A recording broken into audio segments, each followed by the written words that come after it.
Hello and welcome, and thank you for selecting Mission CIT's EMS Care courseware.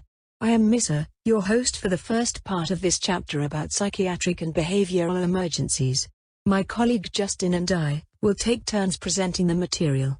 As a reminder, or in case you are starting in this chapter, most of the course materials are available via audio, so you can listen while on the move. The audio is intended to complement the written materials and may vary from the words in the slide deck. More importantly, we will include some essential additional information, so be sure to listen carefully. Justin, do you have anything to add? Thank you, Missa. First, I want to thank the course instructor Amy Lynn Roberts for providing the guidance and material to share with you. Amy is a certified EMSI instructor, having instructed untold numbers of students and healthcare professionals over the years. If you have questions, please notice the left-hand column on this page, and use the tab named Browse Q&A. Here you are able to view other students' questions and responses, or ask your own. And if you would like to follow the text, please click the link below. Note that the elevator slide bar for the left panel is on the far right of your screen. There is also a closed captioning for this chapter.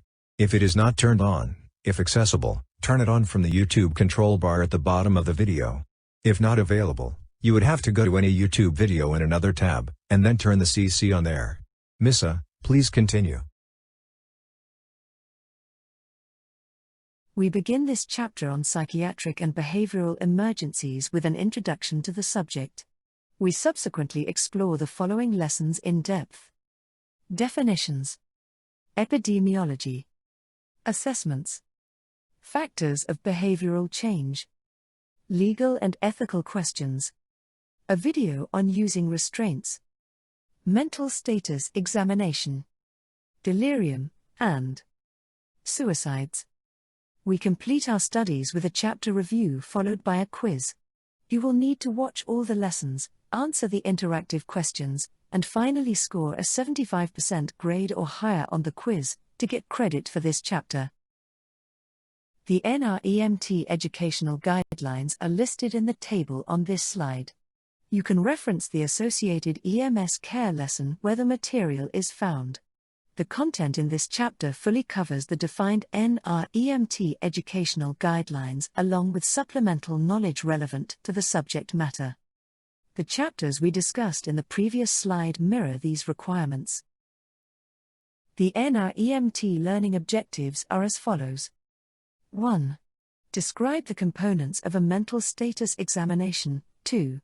Perform effective patient restraint techniques, both verbal and physical. 3.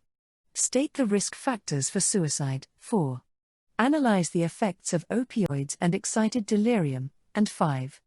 Identify common synthetic stimulants and natural or synthetic THC and recognize the effects. You can reference the associated EMS care lesson where the material is found in the table. Good studying.